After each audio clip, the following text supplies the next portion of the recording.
उस दिन गुंजन को मनिका का लालच हाथ पार लगा और वो अपने शरीर की कमजोरी देखकर इनकार करती है। पहली बार। माँ जी, और पैसे देने की मेरी गुंजाइश नहीं है अब। अगर इनकी मांग यूं ही पूरी करती रहूं तो मेरे शरीर में खून का कतरा भी नहीं रहेगा। खून बेचकर कैसे पैसे दूं मैं इनको? अच्छा, तो आखिर में निकल ही गई ना तेरी जुबान। ठीक है, तेरा ये जवाब मैं प्रतीक को बता दूंगी। तू सो महारानी, सो जा, खूब सो। अच्छा जवाब दिया तूने। मनिका मुंह बनाकर चली गई। गुंजन को आवाज उठाकर आज पहली बार अच्छा लग रहा था। वे शिखर की बात याद करती है। ये लो मलहम गुंजन जी, और आप खुद ही से अपने जख्मों पर लगा लो। गुंजन सब पीड़ा भूलकर सो जाती है और अगले दिन उठकर तैयार होकर बाहर आती है।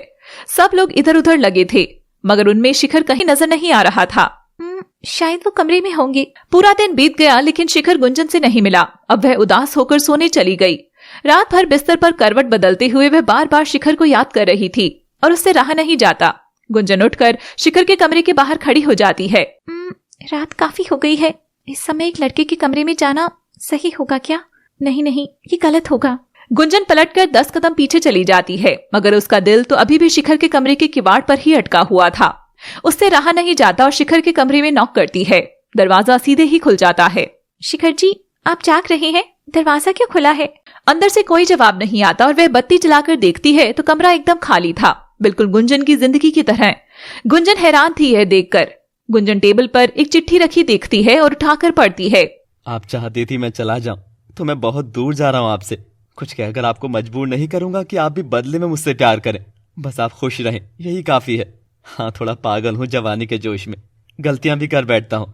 एक गलती आपसे प्यार करने की भी कर चुका हूँ, एक सुंदर गलती। कितना करता हूँ ये नहीं बता सकता। हाँ, बस आपके बिना ये जिंदा जमीन भी अब बंजर लगने लगेगी, पर आपके हिस्से में हमेशा हरियाली ही आए गुंजन जी। आपका और आपसे बहुत दूर, शिखर। गुंजन की आंखों से आंसू नदी के बहाव से भी तेज बह रहे थे।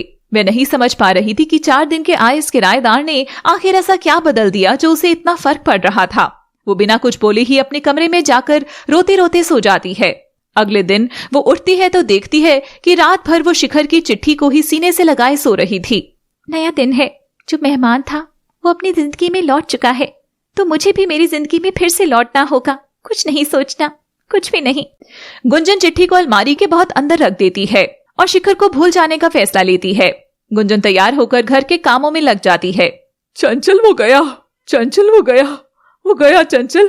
अरे मॉम, कौन चला गया? हमारा बैंक, हमारा एटीएम, अरे हमारी कमाई का जरिया, हमारा किरायादार चला गया। क्या? शिखर चला गया? ऐसे कैसे चला गया? ओह शिट, नहीं यार मॉम, अभी तो मैंने गोल्डन फेशियल लेना शुरू किया था। सोचा चिकनी बनकर उस अमीर लड़के को फंसा ही लूंगी, पर वो चला कैसे गया अचानक?